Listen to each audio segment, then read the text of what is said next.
So Dragon Ball Sparking Zero has been out for a pretty fair amount of time at this point, and I have to say, my god, I love this game. One of my favorite games to play growing up was Budokai Tenkaichi 1 and 2. I never got my hands on 3, but I did play it a lot at my friend's place, and it's by far the best. But 2 will always hold a special place in my heart. Just this title screen alone.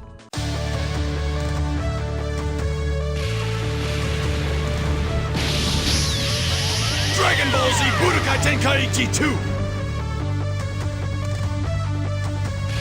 It's a challenge, Kakarot! Oh yeah, that's that exploitative nostalgia companies love. But Bandai did not take that route here. Sparking Zero is just a love letter to all things Dragon Ball. Whether you grew up with the Budokai Tenkaichi games or just love anything Dragon Ball in general, there is something here for you. From the massive character roster, moves that directly mimic the best action scenes from the show, the character customization, and the data entries in the encyclopedia, this game radiates all the best parts of Dragon Ball. Except for this. Just reading this out loud gives me an aneurysm. Goku Super Saiyan God Super Saiyan. From the show that emphasizes the concept of less is more, they really dropped the ball on this name. That aside, I want to go over all the things I like, don't like, and express what I'd like to see changed or added to Sparking Zero, because this game is so dang close to being the perfect Dragon Ball game. So without further ado, let's get right into it.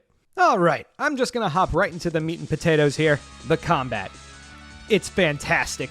It's faithful to the past entries in the franchise with open arena-based fighting, allowing players to freely fly around and destroy their favorite Dragon Ball set pieces, while executing crazy over-the-top combos and spamming their favorite super moves from the show. Certain characters have passive abilities and unique transformations straight from the source material, with intense animations that emphasize the character's explosive power. And I find the hand-to-hand combat hits that perfect middle ground of complexity. It's not that difficult to pick up, as you can throw out a couple basic combos after a few minutes of playing, but also has enough substance that can be learned and mastered to really bring out the game's expressiveness. Though a bit of a pain to get through due to it being poorly optimized, the game's training mode is definitely worth putting some time into. After about an hour of learning the game's basics, I was able to start applying what I learned to string combos together, dishing out some pretty cool moves, finishing them off with special attacks to add some extra flair, making my time fighting feel like I'm creating my own episode of Dragon Ball. And I really appreciate how they kept the series trend of not balancing Sparking Zero like a try-hard competitive fighting game. Look, I understand the concept of wanting equal footing online, but sometimes you gotta give the people that mindless power fantasy. Though the concept of competitive play was not left untouched, the battle point system to me is a fantastic idea to get around the lack of balancing for those who want a more competitive experience. But I do have to admit, it's not perfect. And that's all I'm going to say about online, because unless I'm playing with friends, I avoid it like the plague. And not because I'm afraid I won't perform well, it's because I want these characters to stay cool in my mind, and fighting them every other game will ruin them for me. I actually have this problem. Yoshi used to be my favorite Mario character, and then Smash Ultimate shattered my opinion of him.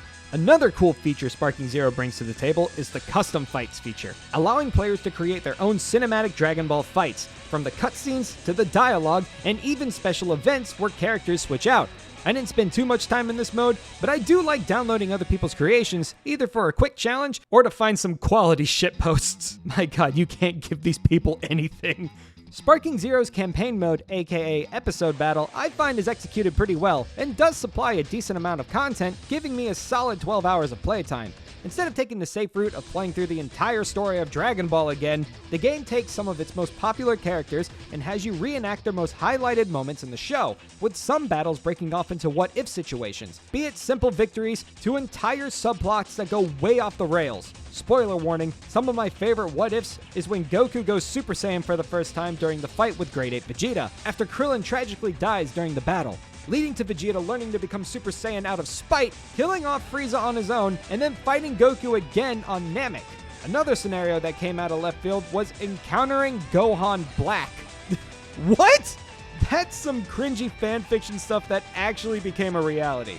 Then we have the tournament modes, and I really enjoyed these. Each of them has their own gimmicks on what makes them unique to one another, feature different characters to narrate fights, enhancing their themes, and I especially love how the joke tournament is the Yamcha games. In this tournament, you get a random character and just hope you get matched up against people you can actually beat so you can inevitably put Yamcha back in his place. Then other than the narrated encyclopedia entries, summoning the 3 dragons to get special items, and the item shop, that's pretty much it.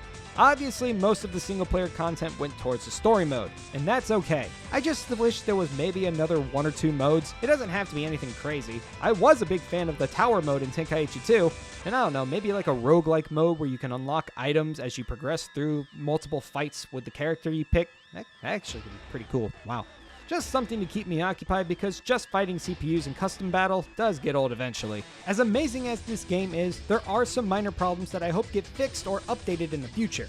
Most of these are just quality of life changes, but one big thing I believe needs to be looked at is the vanish mechanic. When you get hit by a heavy attack, you can then time a special block known as a Z block to vanish and respond with a counterattack, which is fine on paper, but where it gets ridiculous is that you can counterattack the counterattack, leading to more often than not, this interaction.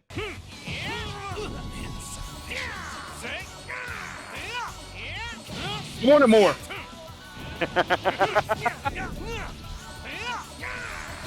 God, this is a game.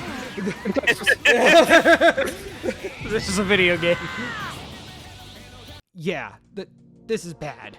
It is based on how much ki you have in your gauge, but the timing is not that hard to learn, so it will always boil down to you either lagged or they just have more ki than you. My suggestion? Get rid of it. All the other counter options are fine. Ki blast reflections, perfect parries, sonic dashes, all good. This is terrible. Just drop this mechanic and only allow 1 to 2 heavy strike launches depending on the character, rather than the 4 to 6 should you pick a stronger character. Changing the response to be dash follow-ups and ki attacks, which can also be blocked if your opponent is good at recovering. But if you have a better suggestion for this problem, please leave it in the comments. I'm very interested on what you have to say. But this is really my only big gripe with the game. The rest is purely just quality of life stuff. The first thing being the character select timer in the online mode. I'm okay with it when fighting randoms, but at least give me the option to turn it off when I'm hosting a private room with my friends, and please make random an option for selecting the stage music. Having to select a new song every other fight manually is just tedious. Another thing is the way we reset battles in story mode. Some of the fail screens do have little what-if cutscenes, but after getting my cheeks clapped by this giant-ass monkey for the 20th time, the least you could let me do is give me the ability to quick skip and reset after I die, rather than choosing to give up early mid-fight. Same thing with going back to do a what-if scenario. If you fail to get the special interaction, you have to back out of the whole mode, select the character, then find the episode you tried to attempt the what-if path. And finally, I want to get into things that I just want to see added to Sparking Zero. But before I move on with that, I want to commend Bandai Namco on this game having one of the single best launch rosters I have ever seen in an anime fighting game. The devs showed the utmost amount of love and care, making each character and character iteration seem like they hopped right out of the show.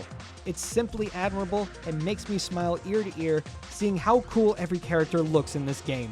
I mean, Super Saiyan 4 Goku Dragon Fist hands down is the coolest looking ultimate in the game. But these are additions I believe would only enhance Sparking Zero, making it the definitive Dragon Ball game. First thing, we need more OG Dragon Ball rep. This was the story that started it all, and I just feel it needs to be represented a bit more like it was in past titles. We do have some representation in the form of Team Goku being playable, and the Jackie Chun and Desert Bandit skin for Roshi and Yamcha respectively. Another thing that would be cool is giving Team Goku the ability to change into the Ozaru. In fact, give all the Saiyans that still have their tails the ability to transform. They could do it in the old games. Also, it would be really funny to just have Team Giant Monkey. There is also a ton of maps that did not make the cut from the old games, like Kami's Lookout, Destroyed Earth, Frieza's Spaceship, and the Arctic map, which I was surprised to see was not added when a bunch of the animations and moves for the Super versions of Goku, Vegeta, and Broly were direct rips from the Super Broly movie.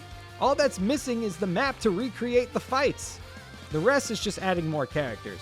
And honestly, I want to see more from every series of Dragon Ball. So I'm just going to rapid fire all the characters I want to see going from Dragon Ball all the way to Super, and even GT. And just because I can, the other beloved Dragon Ball games. Okay, are we ready? Here's every single character I want to see added to Dragon Ball Sparking Zero.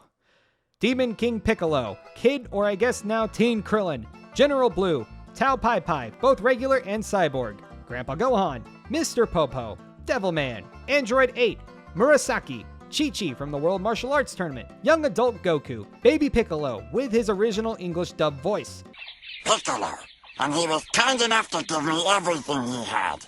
adult Piccolo or Majunior, Kami, Master Roshi's Master, Mutaito, Master Crane, Nam, Launch, King Vegeta, Paragus, either Z or Super, they're pretty much the same, Nappa with hair, Hi-Check, Team Goten from End of Z, Supreme Kai of Time, Super Saiyan 3 Vegeta from Raging Blast 2, Super Saiyan 3 Broly from Raging Blast 2, Time Patrol Trunks from Xenoverse, the What If Boo absorptions from Budokai 2, Jocko, Gas, Granola, Ultra Ego Vegeta, Pan from the superhero movie, GT Vegeta, GT Trunks, even though he sucks, but I know someone will like him, Super 17, and the Corrupt Dragons from the Omega Shenron arc. And that's about it. Let me know who you'd like to see added to Sparking Zero, and thank you so much for watching. Bye!